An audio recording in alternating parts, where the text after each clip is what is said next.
नमस्कार दोस्तों, स्वागत है आप सभी का साइंस जर्नी में। दोस्तों, सैटरडे स्पेशल में आज पेश है आपके सामने तितिर जातक कथा। तितिर जातक कथा आप सुन के आपको एक ऐसे षड्यंत्र का पता चलेगा। आप सोचिए, कितना भयंकर कॉपी पेस्ट हुआ है, कितना भयंकर चोरी हुआ है, इतिहास में कितने बड़े-बड़े घोटाले हुए हैं, जो अब आपके सामने धीरे-धीरे आ रहे हैं। मुझे पहले से ही अंदेशा था कि ये जातक कथाओं में पूरे भारत का इतिहास छुपा हुआ है। जैसे-जैसे हम इसको पढ़ते जाएँगे, इसमें से सत्य बाहर निकलते जाएगा और ये जितना भी फेक प्रोपेगेंडा, वेद, उपनिषद, ये तमाम तरह के वेदांग ये जो फैला रखे हैं, सबका कपोड़ सामने आ जाएगा मेरे दोस्तों। अब सवाल ये है, आप लोगों ने बीच में कई बार सुना होगा कुछ लोगों से कि लोग कहते हैं कि तथागत ना वेद वेदांग पढ़े थे, उपनिषद पढ़े थे, उपनिषद कहाँ से नाम आता है, ये क्या आता है? आज पूरा घोटाला ही निकल जाएगा दोस्तों। पूरा घोटाला आज सामने आने वाला है। आज इन लोगों ने एक किताब लिखी, तैत्तिरीय ब्राह्मण। कहते हैं कि यजुर्वेद का जो कृष्ण यजुर्वेद है, उसका पूरा का पूरा एक चैप्टर ही है, पूरा उसका ब्रांच ही है ये, उसकी कमेंट्री है। फिर कहेंगे कि देखो तैत्तिरीय ना एक उपनिषद है, तैत्तिरीय उपनिषद है। और फिर जब पूछिएगा कि भैया ये कितना पुराना है तुम्हारा ये तैत्तिरीय उपनिषद? तो आपको बताया जाएगा कि ये ना तथागत से भी 500 साल पहले का है, 1000 साल ईसा पूर्व का है, आज से 3000 साल मतलब वैदिक काल का है। आपको ये घोटाला बताया जाएगा। मैं दिखाता हूँ अभी, सारा दिखाऊँगा, लेकिन आज जब ये जातक कथा पढ़ेंगे, इनका पूरा घोटाला आपके सामने आ जाएगा।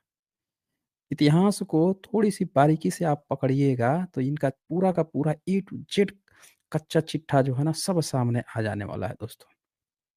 केवल इसको खोलने की ज़रूरत है। तो चलिए समय ना गँवाते हुए इसको शुरू करते हैं। सबसे पहले मैं आप लोगों को लीगल डिस्क्लेमर दिखा देता हूँ। ये लीगल डिस्क्लेमर है, जैसा कि आप जानते हैं यहाँ पे जो भी बातें होती हैं, जो भी प्रेज़ेंटेशन होती हैं, जो भी डिबेट्स होती हैं, इसका उद्देश्य साइंटिफ़िक टेम्परामेंट को एनकरेज करना है। जो कोई भी बाहर से वक्ता आते हैं, जो डिबेट करने आते हैं, वो जो भी अपनी बातें रखते हैं, वो उनकी अपनी रिस्पॉन्सिबिलिटी होती है। तो दोस्तों एक बार आप बता दीजिए कि क्या आप लोगों को साउंड आ रही है, क्रिस्टल क्लियर साउंड आ रही है? जो लोग भी हेडफ़ोन, ईयरफ़ोन पहने हुए हैं, वो लोग। अब दोस्तों मैं आज आपको सुनाऊँगा तितर जातक कथा। और इस तितिर जातक कथा को जब आप पढ़ लेंगे, तब आपको समझ में आएगा कि कैसे इतिहास में ब्रह्मनिज़्म ने मुस्लिम शासन काल में ये लोग बैठ के क्या किए हैं कि जितने भी बुद्धिज़्म की जातक कथाएँ थी, क्योंकि जातक कथा कैसे थी? आप देखिए इतिहास का पूरा घोटाला आपको ना 2 मिनट में समझ में आने वाला है। तथागत ने जब भी लोगों में कोई पेंच फँसता था किसी पॉइंट पे, तो उसको सॉल्व करने के लिए तथागत एक कथा सुनाते थे, अतीत कथा उनके नाम पर लिखी गई कि अतीत कथा बनाया गया ताकि उस चीज़ को समझ के और वो जो करंट सर्कमस्टेंसेस था, जो प्रॉब्लम आ रही थी, वो लोग समझ सकें, कहानी के माध्यम से वो सॉल्व हो जाए प्रॉब्लम। तो वो जो कहानी सुनाई जाती थी, उन्हीं कहानियों को ब्रह्मनिज़्म ने क्या किया, उन कहानियों में से पात्रों को उठाया, अब बाबूजी बनाना शुरू किया, ताकि ये साबित कर सके कि उसका धर्म बुद्ध से पहले का है। घोटाला देखिए कहाँ पे हुआ है। घोटाला इतिहास सारे लोग गच्चा क्यों खा गए हैं? सारे लोग गच्चा खाने का कारण यही है। आप सोचते हैं कि चलो विदेशी इतिहासकार भी ऐसे कैसे मान लेता, ये कैसे मान लेता, वो कैसे मान लेता। घोटाला यहीं पे छुपा है दोस्तों। कैसे छुपा? तो जो जातक कथाएँ हैं, जातक कथाएँ क्या दिखाई जाती हैं कि बुद्ध एक कहानी सुना रहे हैं, फिर उसको विकोल में जोड़ दिया कि वो पहले की कथा है, तथागत से पहले की कथा है, अतीत कथा है, वो कहानी भले वो काल्पनिक है, लेकिन अतीत कथा है।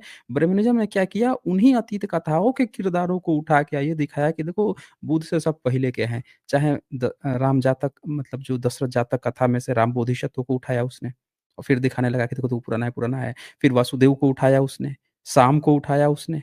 अब देखिए पूरा का पूरा सीक्वेंस उठाइए। इसी तरह से ये तितिर जातक कथा में से तितिर को उठाया, अपना ऋषि बना लिया। तितिर को इन लोगों ने अपना ऋषि घोषित कर दिया।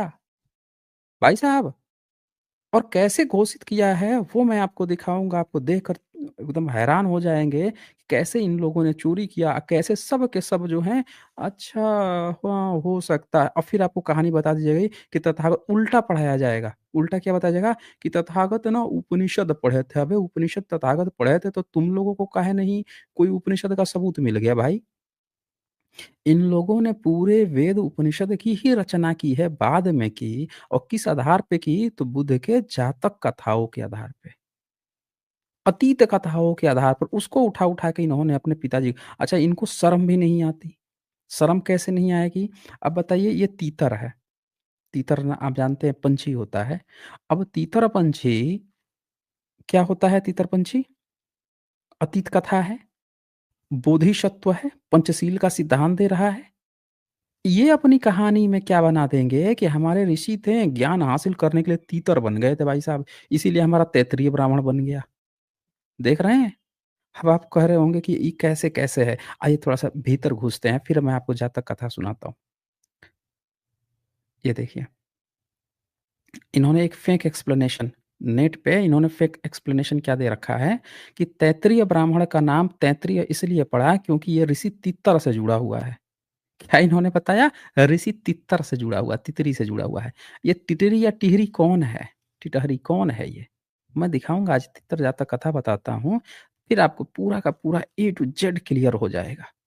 पूरे इनके होश उड़ जाने हैं, इतना भयंकर घोटाला इन्होंने इतिहास में करके बैठा हुआ है। सारा इतिहासकार बने घूम रहे हैं सब मुँह में वो सिलाई मशीन लगा के सिल लिए हैं सब। पता नहीं कौन-सी पढ़ाई पढ़ के इतिहास लिखने बैठे थे सब।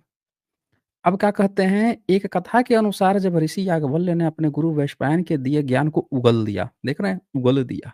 वो ज्ञान दिया था मुँह में मुँह में डाल के ऊपर से चेपी साट दिया था।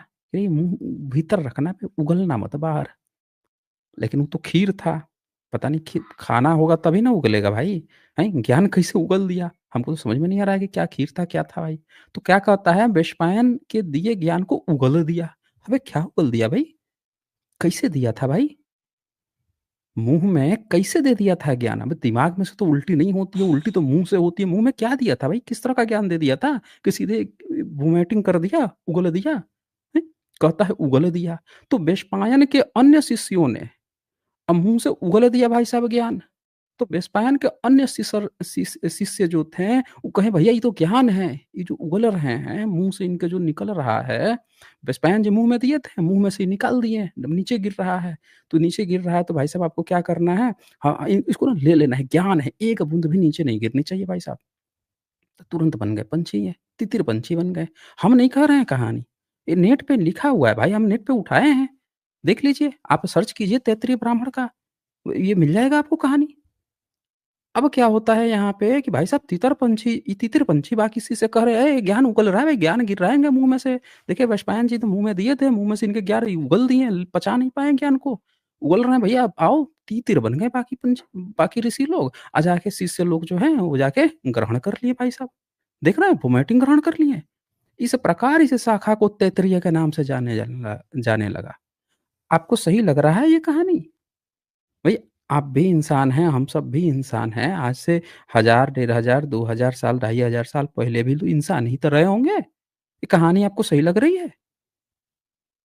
ये फेक एक्सप्लेनेशन है, झूठा कहानी है। इस तरह की फालतू और फलूदे वाली कहानियाँ इसलिए बनाई जाती हैं, जब इतिहास को छुपा लेना होता है। समझ रहे हैं? अब देखिए आगे क्या कहता है ऋषि तितरी। अब ये जो तितरी हैं, ये एक ऋषि हो गए भाई साहब। बटेर बन तितर बन के ये उगला हुआ ले लिए मुँह में, तो ये लोग क्या हो गए, ऋषि तितरी से लिया गया यास्क के शिष्य थे भाई साहब यास्क के शिष्य थे। पौराणिक कथा अब देखिए पौराणिक कथा अब पूछिएगा भाई साहब ये सब कहानी कहाँ से आया है भाई साहब? कोई है एविडेंस कि इस तरह की कहानियाँ हुई हैं, तथागत से पहले? बता दें हमें, कहीं भी कोई?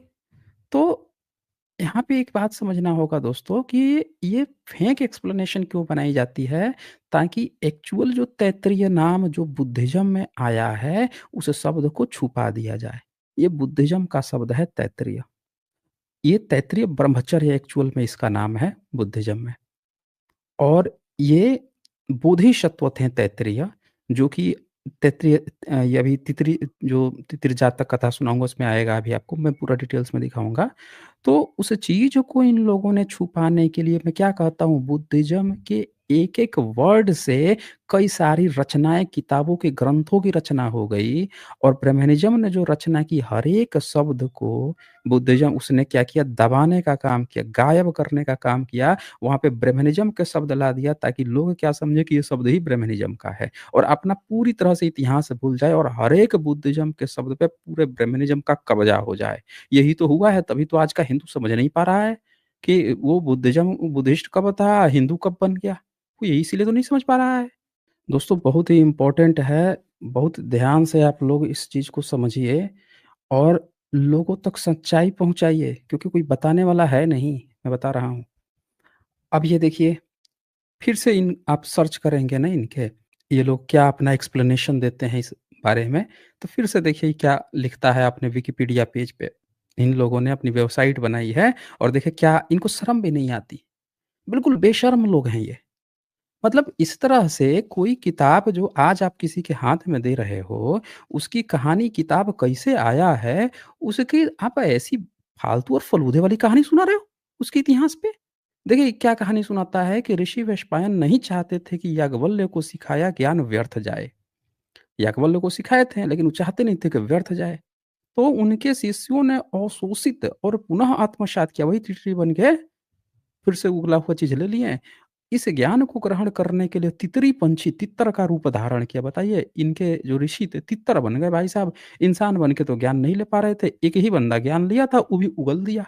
तो ये लोग तीतर बन के ले लिए। देखिए ये लिख रहे हैं, फिर क्या कहता है, आप ध्यान से देखिए क्या-क्या कहता है, चूँकि इस वेद को तितरी ने आत्मसात कर लिया था।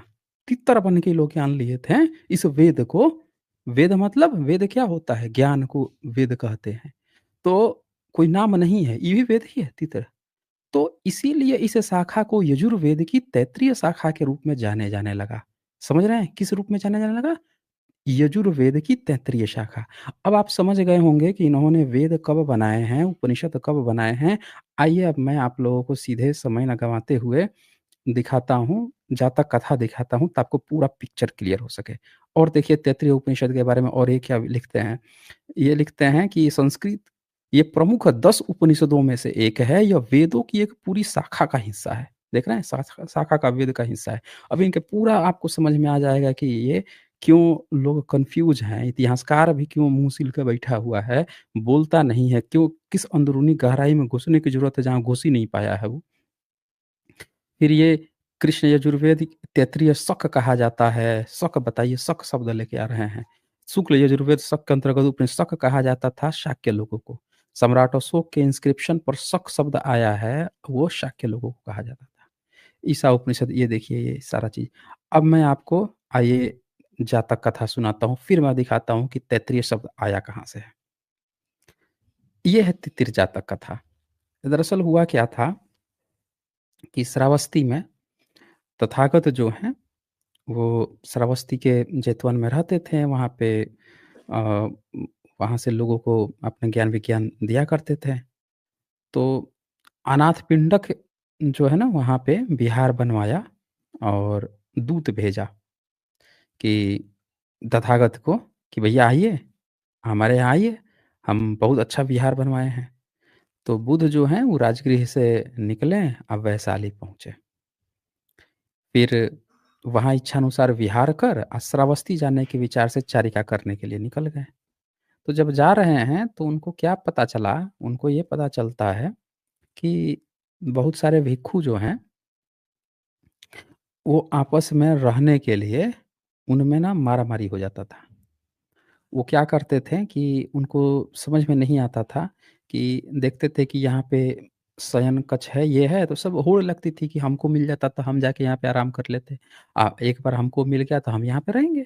वो कर लेते थे, मतलब डिसिप्लिन की कमी आ रही थी क्योंकि लोग ढेर सारे लोग बनते जा रहे थे, भिक्षु बनते जा रहे थे, नए-नए लोग आते जा रहे थे सब बनते जा रहे थे। अच्छा भिक्षु जो पुराने भिक्षु लोग थे बड़े सीधे-साधे। नया-नया जो आ रहा था वो उसको अलग ही गुरूर था। ख़ास बात क्या था कि जो राजसी फ़ैमिली से बहुत सारे लोग आ जाते थे। अगर आप हिंदी अनुवाद में आप देखेंगे तो क्षत्रिय जो संबोधन आएगा वो बेसिकली राजसी परिवार से आएगा और ब्राह्मण जो शब्द आएगा वो बेसिकली आपको आएगा जो जो पहले से ही पढ़े-लिखे के काम करते थे, वो लोग भी छोड़-छोड़ के आके भिक्षु संघ में रह रहे थे। तो इस तरह की शब्दावली अनुवादक ने सीधे-सीधे ब्राह्मण क्षत्रिय शब्द प्रयोग कर देता है, तो उसमें कन्फ्यूज़ होने की ज़रूरत नहीं है। वैश्य शब्द नहीं है, लेकिन वैश्य की जगह पे गृहपति शब्द आएगा कि जो गृहस्थ लोग थे। तीसरा कैटेगरी था कि आम जीवन, क्योंकि यही 2 वर्ग समाज में थोड़ा-सा वो था, पढ़ाता-लिखाता था, तो उसकी थोड़ी वैल्यू थी।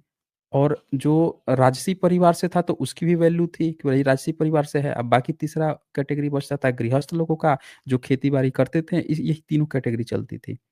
तो अब यहाँ पे ये तीनों तरह के लोग आते थे। तो उसमें क्या होता था कि जो राजसी परिवार से आता था या जो पहले से ही विद्वान, वो सोचता था कि हमारे पिताजी तो बड़े विद्वान थे, पहले से ही वो उनका रुतबा है, वो पढ़ाए हैं, राजा के बच्चे को भी पढ़ाते थे, तो हमको ना थोड़ा-सा एक्स्ट्रा प्रिविलेज मिल जाना चाहिए। जो राजसी परिवार से आता था वो सोचता था कि हमको तो दुनिया देखते ही सैल्यूट ठोकती है, तो भिक्षु बन गए हैं, तो सबसे पहले तो हमको मिल जाता यहाँ पे रहने के लिए, कितना अच्छा रहता। तो ये क्या करते थे आपस में ना जाके इस तरह से करते थे, तो ये प्रॉब्लम तथागत के पास पहुँचा। तथागत के पास गया तो तथागत को पता चला कि सारीपुत जो हैं वहाँ पे, वो उनके भी शिष्य आए थे, ये लोग भी गए थे और ये लोग तो सीनियर थे पहले से, इनको जगह ही नहीं मिला। और जो बहुत सारे लोग आए थे, वो सब नए-नए जो बच्चे आए थे, वो सब जाके सीट-वीट लेके बैठ गए आराम से। मतलब आज भी आप देखेंगे किसी यूनिवर्सिटी कैंपस को ही देख लीजिए, अगर आप छोड़ देंगे तो जिसको जहाँ मिलेगा जाके बैठ जाएगा। वो ये भी चिंता नहीं करेगा कि चलो जो पहले के लोग हैं, सीनियर लोग हैं या जो गेस्ट हैं उनको पहले जगह दिया जाए, उनको थोड़ा-सा बैठाया जाए। हम लोग तो कैंपस के ही हैं तो हम लोगों को तो बाद में भी ले सकते हैं। इस तरह का नहीं होता है। अगर डिसिप्लिन ना सिखाया जाए या डिसिप्लिन वे में अगर नहीं अरेंज किया जाए तो यही चीज़ होता है। तो वहाँ भी ये सेम प्रॉब्लम आ रही थी। इस सेम प्रॉब्लम को सॉल्व करने के लिए तथागत जो हैं ये कथा सुनाते हैं और मैं बता दूँ कि उपाध्याय शब्द बुद्धिज़्म का है। यहाँ पे देखिए शब्द आया है, यह शयनासन हमारे उपाध्याय के लिए होगा। उपाध्याय यानी कि जो शुरू में जो भी भिक्षु लोग आते थे, उनको जो शुरू में पढ़ाता था 2 साल, उसी भिक्षु को कहते थे उपाध्याय। आज देखिए ये लोग अपना सरनेम बना के घूम रहे हैं। यह हमारे आचार्य के लिए होगा, हमारे लिए होगा, ये सब के अपना-अपना दखल करके सब वहाँ पे कर रहे थे। तो बुध ने तड़के निकलकर खाँसा, अस्तवीर ने भी खाँसा और रात भर बेचारे बाहर ही सो गए। तो यह कौन है? तो बनते मैं सारीपुत हूँ।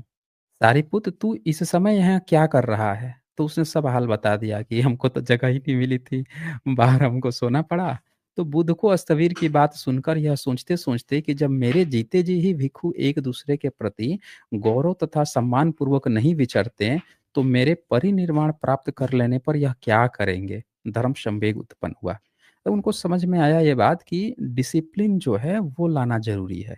भई आप किसी भी फैमिली से आए हो, कहीं से भी आए हो, लेकिन आपको यहाँ पे अगर आ गए हो, संघ में आ गए हो, तो आपको अपनी पुरानी जो आदतें हैं ना प्रेफ़रेंस लेने की, प्रिविलेज लेने की, वो सब छोड़नी पड़ेगी। तथागत को ये बात समझ में आती है, तब वो क्या करते हैं, सब लोगों को बुलाते हैं। सारे के सारे हर एक व्यक्ति को बुलाते हैं और बुला के उनको ये अतीत कथा सुनाते हैं, एक कहानी सुनाते हैं कि जो लोग भी जो वरिष्ठ हैं, उन लोगों के साथ आपको अच्छे से पेश आना होगा। यहाँ देखिए ये जो शब्द आया है, कुछ भिक्षुओं ने कहा पूछते हैं कि भैया ये बताओ कि सबसे पहले किसको आसन दिया जाए, पहले जल दिया जाए, पहले खाना परोसा जाए, किसके लिए हो? तो कुछ भिक्षुओं ने कहा जो क्षत्रिय कुल से प्रवजित हुआ है। अब देखिए यहाँ क्या शब्द आया है? क्षत्रिय कुल से।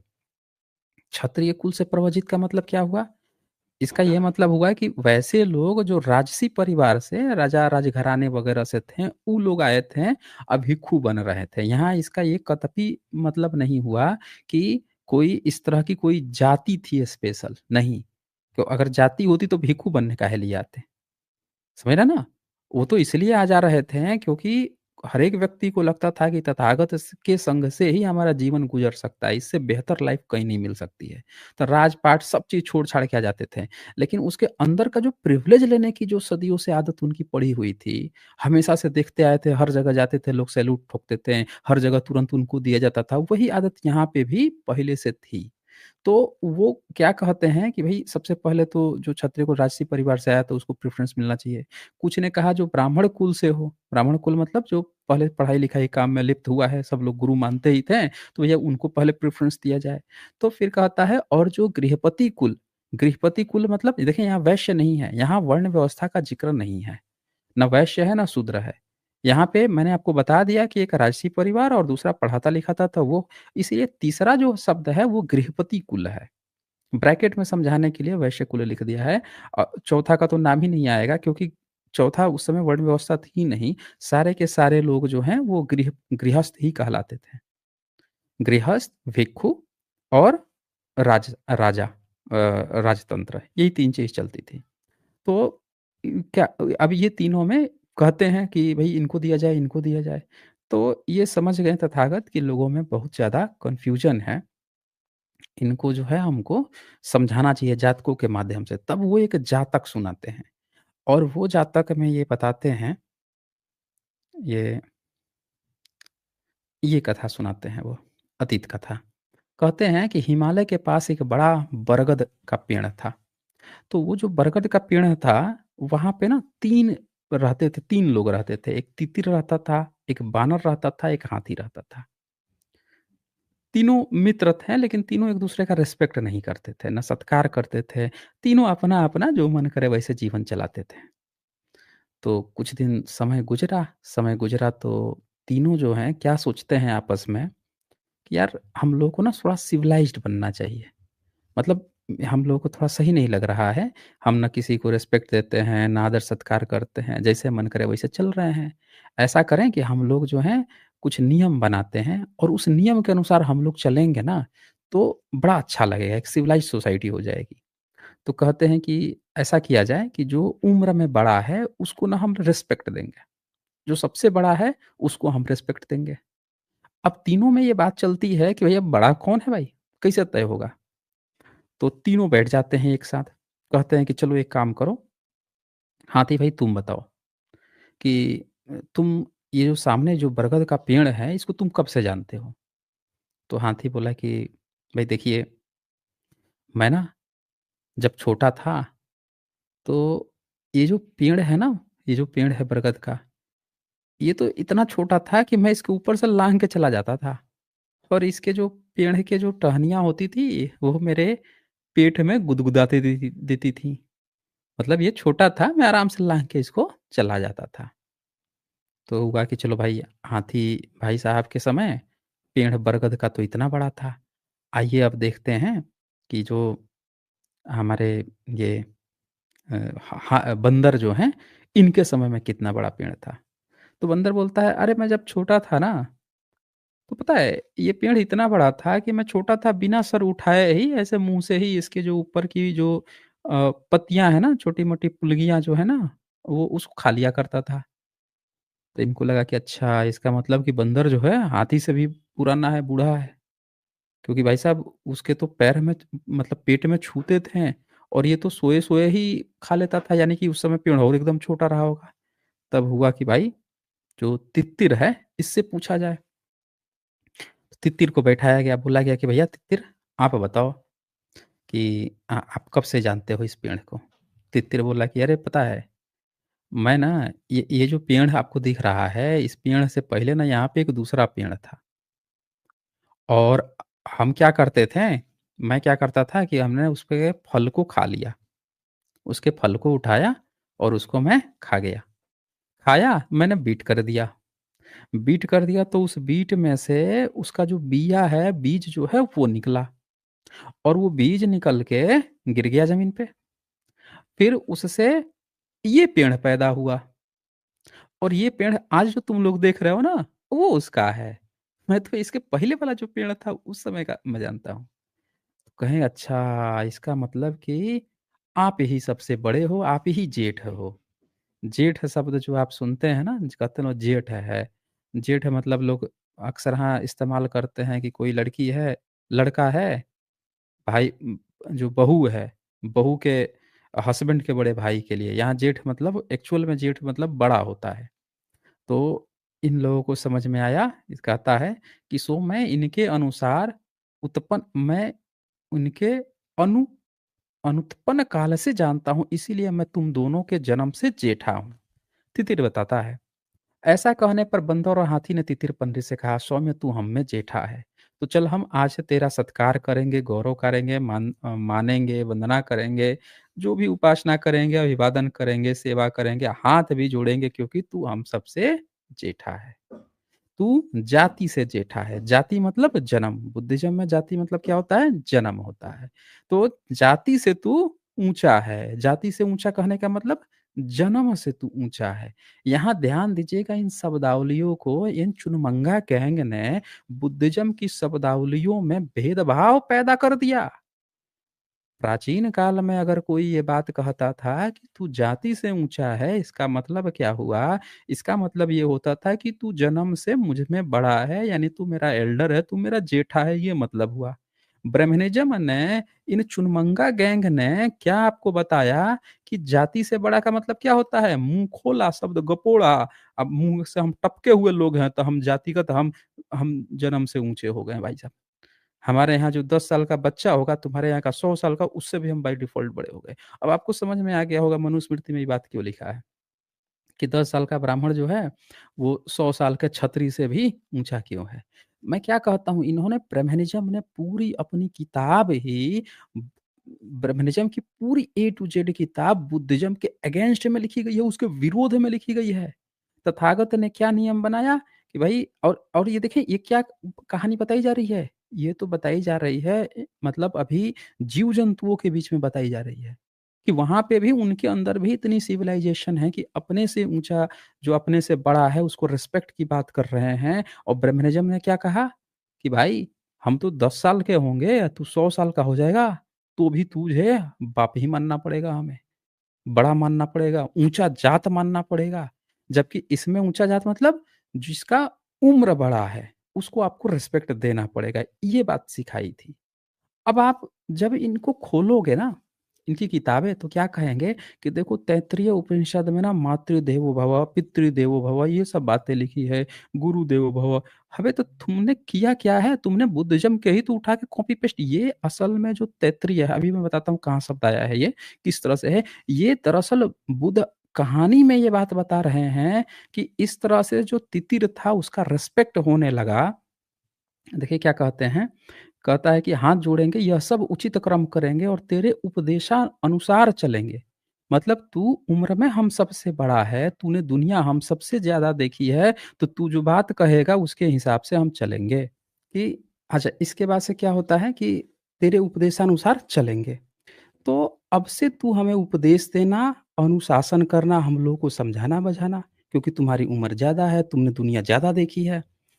अपने आप अब वो क्या करता है, उस समय से तितिर उन्हें उपदेश देने लगा। ध्यान दीजिएगा, तितिर जो है अब वो क्या कहता है कि तुम दोनों हमसे छोटे हो, अब हम तुमको बताएँगे। पहले वो दोनों सुनते भी नहीं थे, आपस में जैसे मन करता वैसे करते थे। अनुभव का, किसी कोई वरिष्ठ व्यक्ति है, उसके अनुभव का लाभ भी नहीं ले रहे थे। तो उसने उन्हें 5 सीलों से प्रतिष्ठित किया। यहाँ ध्यान दीजिएगा, क्या बता रहा है? तितर ये जो पंछी है, ये उन दोनों को पंचशील बता रहा है, पाँचों सीलों से कि किस तरह से सीलवान होना चाहिए, बोधिसत्व है बेसिकली, ये बता रहा है। अपने आप भी उसने सील ग्रहण किए, उसने खुद भी अपने को सीलवान बनाया कि अब मैं किसी को उपदेश दे रहा हूँ, अब मेरे अंदर ही अगर कोई सील नहीं है, दूसरे से कह रहा हूँ कि तुम ये काम करो, खुद ही वो नहीं कर रहा हूँ, तो ये तो ठीक नहीं लगेगा। तो उसने अपने को भी सीलवान बनाया, उन दोनों को भी सील का शिक्षा दिया।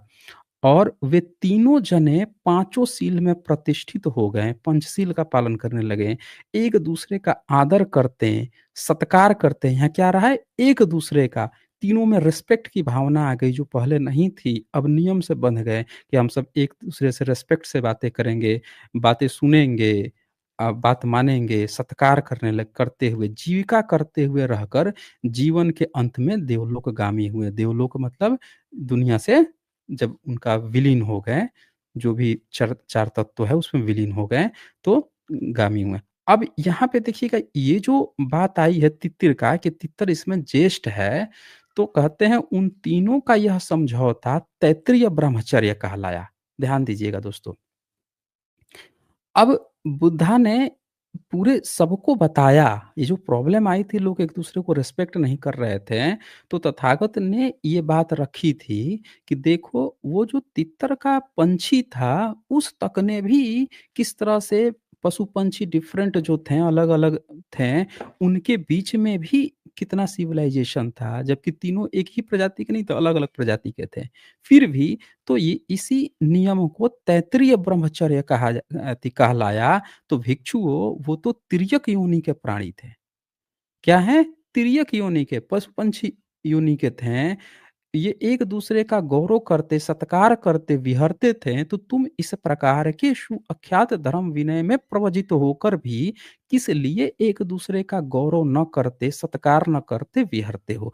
अब ये क्वेश्चन कहते हैं सुना के कहानी कि देखो मैंने जो सुनाया, उसको तैत्तिरीय ब्रह्मचर्य कहा जाता है। कितना अच्छे से सिविलाइज़्ड हो गए हैं कि अपने से बड़ों की रिस्पेक्ट करना चाहिए और तुम लोग इसमें भी प्रवजित हो के धम्म में तुम लोग जो है रिस्पेक्ट नहीं कर रहे हो। सारीपुत्र को बाहर सोना पड़ गया और बताओ नए-नए जो लड़के आए हैं जाके सब जाके सो गए और वो भिक्षु थे क्या बोलते किसी को बाहर सो लिए बेचारे। किसी को सोए को उठाना उनको सही नहीं लगा। तो अब आप देखिए कि ये जो शब्द आया यहाँ पे तैत्तिरीय ब्रह्मचर्य, ये बुद्धिज़्म का शब्द है। बुद्धिज़्म ने बताया तैत्तिरीय ब्रह्मचर्य और ये चुनमंगा गैंग ने क्या बना दिया आपको तैत्तिरीय ब्राह्मण, तैत्तिरीय उपनिषद। क्या कहानी बता दिया कि कोई एक काल्पनिक ऋषि थे, एक अपने शिष्य को सिखा रहे थे, मुँह में दे दिए ज्ञान, वो पचा ही नहीं पाया ज्ञान को, उगल दिया। तो अगल-बगल जो शिष्य थे कहे अरे! अभी तो गुरुजी ने मुँह में इसके दिया था, मुँह में से इसे नीचे भुमेट कर दिया पचा को हम लोग ले लेते हैं। तुरंत तित्तर बन गए भाई साहब, तित्तर बन के ज्ञान ले लिया इसीलिए तैत्तिरीय ज्ञान कहला गया। आपको सही लग रहा है? कौन-सा सही कहानी है बताइए आप? क्यों कहानियाँ इन्होंने ऐसी धूर्तता भरी ढंग से बनाई? क्यों बनाई? इसलिए बनाई कि बुद्धिज़्म के एक-एक शब्द को पचा जाना था, एक-एक शब्द को खा जाना था, ताकि भविष्य में आने वाली जनरेशन उसके जब बात आए तैत्तिरीय शब्द की जब चर्चा आए, तो वो तैत्तिरीय का मतलब बुद्धिज़्म के बोधिसत्व को न जान के क्या समझे? तैत्तिरीय नाम के कोई ऋषि थे, ज्ञान उगल रहा था कोई तो जाके मुँह में ले लिए थे, इसलिए तित्तर बन गए थे भाई साहब। समझ रहे हैं दोस्तों? क्या घोटाला हुआ है? क्यों सब के सब गच्छा खा जाते हैं, नहीं पहचान पाते हैं कि एक्चुअल में घोटाला हुआ है क्या हुआ है? कहाँ से हुआ है? कैसे लोग हिंदू बन जा रहे हैं? कैसे समझ ही नहीं पा रहे हैं कि भाई भारत का इतिहास क्या है? बुद्धिज़्म में कैसे है? ये असल में दोस्तों ये यहाँ से आप पकड़ सकते हैं। इसीलिए जातक कथा की सीरीज़ ना बड़ी इम्पोर्टेंट है। लोग कम जुड़ते हैं देखने के लिए। लेकिन अगर आपको इतिहास पकड़ना है ढंग से ज़्यादा लोग जुड़िए, देखिए, इसके व्यूज़ बढ़ाइए। फिर कहते हैं भिक्षु अब मैं तुम्हें वृद्धपन, जेठे के अनुसार अभिवादन, प्रत्युत्थान, बड़े के सामने खड़े होना, हाथ जोड़ना, कुशल प्रश्न, प्रथम आसन, प्रथम जल, प्रथम परोसना देने की आज्ञा करता हूँ। अनुज्ञा करता हूँ, अब से कनिष्ठर भिक्षु द्वारा ज्येष्ठर का शयनाक्षण दखल नहीं किया जाना चाहिए। जो दखल करेगा उसे दुष्कृष्ट की आपत्ति होगी। इस प्रकार शास्ता ने धर्म देशना को ला अभी संयुक्त होकर यह गाथा कही। तो यहाँ पे तथागत ने नियम बनाए। तैत्तिरीय ब्रह्मचर्य क्या कहा गया? डिसिप्लिन। बुद्धिज़्म में तैत्तिरीय ब्रह्मचर्य का क्या मतलब है? डिसिप्लिन। जो वरिष्ठ भिक्षु हैं, जो लोग जिनका अनुभव है, एक्सपीरियंस है, अभी भी कंपनी में क्या चलता है भाई इनका ज़्यादा एक्सपीरियंस है, इनको आपको रिस्पेक्ट देना पड़ेगा, इनकी सैलरी बढ़ानी पड़ेगी, कहा चलता है ना ये? तो ये तथागत के नियम हैं। जब कोई भी जाके मारा-मारी कर रहा था, हर व्यक्ति कहीं से भी आया हमको प्रेफ़रेंस तब तथागत ने ये नियम बनाया कि जो वरिष्ठ है मतलब वो वरिष्ठ है, आपको रिस्पेक्ट करनी पड़ेगी, संघ में ये नियम चलेगा और यही चीज़ उन्होंने उस कथा के माध्यम से, तित्तर के माध्यम से चलाया था, उसी को तैत्तिरीय ब्रह्मचर्य कहा गया। ब्रह्मनिज़्म ने क्या किया, इस तैत्तिरीय शब्द को उठाया तित्तर के पता नहीं कौन-सा ज्ञान दे दिया बे, ज्ञान की चर्चा नहीं चल रही है भाई साहब, कौन-सा ज्ञान दिया? बस वो तैतरे ऋषि थे, कोई ज्ञान मुँह में दिए थे, मुँह में ही दिए थे, मुँह में उगिल दिया, सब लोग बटेर बन के फिर मुँह में ले लिया अपने-अपने, बाकी दुनिया को पता ही नहीं चल पाया कौन-सा ज्ञान था, पता ही नहीं चल रहा है। पीढ़ी दर पीढ़ी लेके आ रहे हैं, दूसरा कोई वेद सुन लिया, वेद बोल रहा है ना वेद, तो भाई शीशा कान में वो काट लेंगे, अब बताइए कि ये क्या है? रिस्पेक्ट करना है एक-दूसरे की। इस ज्ञान को पूछ लीजिए कौन-सा ज्ञान दिया था भाई, मुँह में पचा नहीं पाए, बाहर निकाल दिया। पूछ लीजिए इनसे। तो आप देखिए भारत के इतिहास का इन्होंने कैपिटल सी काट दिया है बिल्कुल। बर्बाद कर दिया इतिहास को। इसीलिए मैं कहता हूँ दोस्तों कि आपको अगर सही इतिहास जानना है तो जातक पढ़ने पड़ेंगे। इनका एक-एक पॉइंट, एक-एक इनका काला चिट्ठा खुल के सामने एकदम आ जाएगा। कैसे इन्होंने पूरी दुनिया को बेवकूफ़ बना रखा है। अब यहाँ पे वही तथागत जो है यही बात कहते हैं कि कैसे आपको अपने से बड़ों की रिस्पेक्ट करना है। रिस्पेक्ट सिखाया जा रहा है यहाँ पे। अब वो अश्लील कहानी बना दिया। हुँ।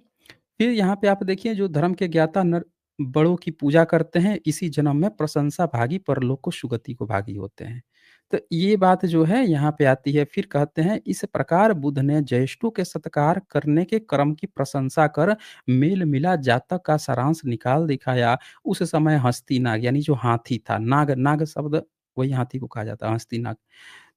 अब का मुगदलयान अस्तवीर था, वानर सारीपुत था तित्तिर पंडित तो मैं ही था। यानी बोधिसत्व कहा गया। तित्तिर कौन है? बोधिसत्व हैं। तो बोधिसत्व जितने भी बोधिसत्व हुए, घोटाला आप पकड़िए इनका। जितने भी इतिहास में बोधिसत्व हुए हैं, ब्रह्मनिज़्म ने उन्हीं बोधिसत्वों को अपना ऋषि घोषित किया। फिर काल्पनिक कहानी गढ़ी। अब बुद्धिज़्म के एक्चुअल तथ्य को पूरी तरह से मटिया-मेट मिटा देने के लिए इन्होंने नकली कहानियाँ, हवा-हवाई गपोड़े तौल-तौल के सबको पिराना शुरू किया। फिर कहा कान में शीशा पिघला देंगे, ये कर देंगे। क्यों? क्योंकि ये गपोड़ बना रहा था। लोग तुरंत पकड़ लेते, "बे तू झूठ बोल रहा है बे, ये कहानी था, असली कहानी तो ये था।" इसके लिए ज़रूरी था भाषा और लिपि को खत्म कर दिया जाए, सारा यूनिवर्सिटी जला दिया जाए, सब काम कर दिया गया। देखिए आप अनपढ़ बन गए तो आज बन के घूम रहे हैं झंडा लेके। आपको अपना कहानी पता नहीं है। तो ये यहाँ से आप इनका घोटाला पकड़ लिए होंगे। ये था तैत्तिरीय आप देखिए तैत्तिरीय जो ब्रह्मचर्य है बुद्धिज़्म में वो जिसको इन लोगों ने बना दिया अपना तैत्तिरीय ब्राह्मण और तैत्तिरीय वेद। चलें अब आज की तो स्ट्रीम छोटी होती है फिर भी देखते हैं अगर एक आध कॉलर जुड़ना चाहें तो उनको जोड़ सकते हैं। ये मैं लिंक प्रोवाइड कर देता हूँ और जिनको भी अपनी बात रखनी हो संक्षिप्त में वो कुछ समय ले सकते हैं। तब तक यहाँ कुछ सुपर चैट्स आए हैं। ये जेपी सिंह बौद्ध जी का यहाँ सुपर स्टिकर है, शुक्रिया जी आपको। यहाँ पे शालका ट्यूब जी का सुपर स्टिकर है, बहुत-बहुत शुक्रिया आपका। सचिन रोकड़े जी यहाँ लिखते हैं, क्या पाली में भी जातक कथा के नाम सेम थे? ये तो अनुवाद है। पहले लिखा गया पाली में, पूरा त्रिपिटक पाली में लिखा गया। फिर धीरे-धीरे बुद्धिज़्म ने संस्कृत बनाया। तो संस्कृत कहने का मतलब पाली ही थोड़ा-सा मॉडिफाइड हो रहा था। तो फिर उसमें लिखा। आप ध्यान से समझिएगा। पहले किसमें लिखा? पाली में। पाली के बाद से क्या लिखा? संस्कृत में लिखा। दोनों काम किया है। संस्कृत में लिखा गया है सबसे पहले त्रिपिटक को। इसीलिए आज भी आप देखेंगे तो धम्मपद बहुत सारी किताबें संस्कृत में मिलेंगी। तो पहले पाली में, फिर संस्कृत में, फिर संस्कृत का जो भाषा है वो महायानियों ने उसको आगे बढ़ाना शुरू किया और यूनिवर्सिटी जितनी खोली गई उसमें संस्कृत में पढ़ाई होने लगी तो संस्कृत धीरे-धीरे उसमें रचनाएँ बढ़ती गई, बढ़ती गई। फिर वो लिटरेचर की भाषा बनती चली गई। आम जनमानस की भाषा अभी भी पाली ही रही।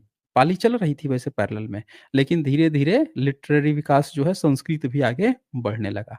जब यूनिवर्सिटी जलाया गया तो जलाने के बाद से आम जनमानस की भाषा जो पाली थी वो बनी ही रही। बस पाली या संस्कृत दोनों नष्ट कर दिया गया। अब वहाँ से जो इनके जो गैंग थी, जिसने भीतर घुस-घुस के थोड़ी बहुत जो चीज़ें सीख रखी थी, उन्होंने क्या किया कि चूँकि संस्कृत कॉमन भाषा उस समय बन ही नहीं पाई थी, अभी लिटरेचर की ही भाषा में चल रही थी, तो वो वहीं तक स्थिर कर दिया, अब पाली का मलिया-मेट कर दिया। नाम ही नहीं लिया पाली का। अब एक लोग रहे नहीं तो पाली वाला एकदम ठप हो गया। संस्कृत जो लिटरेचर के माध्यम से चल रही थी, वो ब्रह्मनिज़्म के पाले में चली गई। अब बुद्धिस्ट की तरफ से कोई लिखा ही नहीं, बचा ही नहीं, मार दिया गया, खत्म कर दिया गया। तो इस तरह से खत्म हो गया बुद्धिज़्म का, ये हुआ है। और फिर इसके बाद से गिरिजा शंकर मौर्य जी का यहाँ पे सुपर स्टिकर है, शुक्रिया जी। चलो फिर क्लोज़ करते हैं, यहीं पे आज क्लोज़ करते हैं, छोटा ही स्ट्रीम रहता है तो आज क्लोज़ करते हैं, फिर संडे को डिबेट में मिलते हैं और वहाँ पे डिबेट होगी। जिनको भी डिबेट करना है शुरू में आ जाइएगा, जुड़ जाइएगा, डिबेट होगी, अच्छे से डिबेट होगी। तो दोस्तों बहुत-बहुत शुक्रिया आप सभी का अंतिम तक बने रहने के लिए। इस जातक कथा को ज़्यादा से ज़्यादा शेयर कीजिए, लोगों तक पहुँचाइए कि देखिए इन लोगों ने क्या-क्या किस तरह से हड़पा है, किस तरह से इतिहास का मटिया-मेट कर दिया है। कैसे बुद्धिज़्म के सारे इतिहास को गड़बड़-झाड़ा में डाल दिया और आज लोग क्यों नहीं समझ पा रहे हैं कि पुराना एक्चुअल में कौन है। अच्छा कोई ये भी अब कह सकता है कि क्या पता पहले से उपनिषद हो, बुद्ध ने वही सुन रखा हो, वही बता दिया हो। तो देखिए एक चीज़ और बात बताता हूँ मैं दोस्तों, बुद्धिज़्म की कहानी रियलिटी के करीब जा रही है, क्योंकि ये प्रसंग है, प्रसंग पर तथागत के द्वारा से कहानी बताई जा रही है अतीत कथा। ब्रह्मनिज़्म में जो कहानी बता रहा है वो तो पच ही नहीं पा रहा, प्लस उसका एविडेंस नहीं है। खास बात क्या है? उसका एविडेंस ही नहीं है। बुद्धिज़्म के तो एविडेंस है। चलो इनकी कहानियाँ जो हैं आपको श्रीलंका में मिल जाती है, जातक कथाएँ लिखे हुए, कई जगह पे दीवालों पे बनाई हुई मिल जाती हैं, अजंता के केव्स में मिल जाती हैं, सांची स्तूप पे, भरहूत स्तूप पे भी मिल जाते हैं एविडेंस। तो जगह-जगह पे इनके जातकों के सबूत मिल जाते हैं जिससे बुद्धिज़्म की कहानी प्रमाणित हो जाती है। अब ब्रह्मनिज़्म अगर कह भी दे कि हाँ, उनका था तो उसका कुछ भी प्रमाणित नहीं होता। क्योंकि उनकी ना भाषा थी, ना लिपि थी, ना एविडेंस था, ना कोई वो समकालीन चीज़ें प्रस्तुत कर पाते हैं। तो इससे साफ-साफ पता चलता है उन्होंने बाद में बुद्धिज़्म की एक-एक शब्दावलियों पे काम किया है। एक-एक शब्दावली को कैसे उन्होंने अपना पिताजी घोषित करके पूरे इतिहास को गड़बड़ कर दिया है। ठीक है दोस्तों, फिर यहीं पे हम लोग क्लोज़ करते हैं। संगीता गंगूर धोखे जी का यहाँ सुपर स्टिकर है। शुक्रिया जी आपको। ओके, शुक्रिया दोस्तों।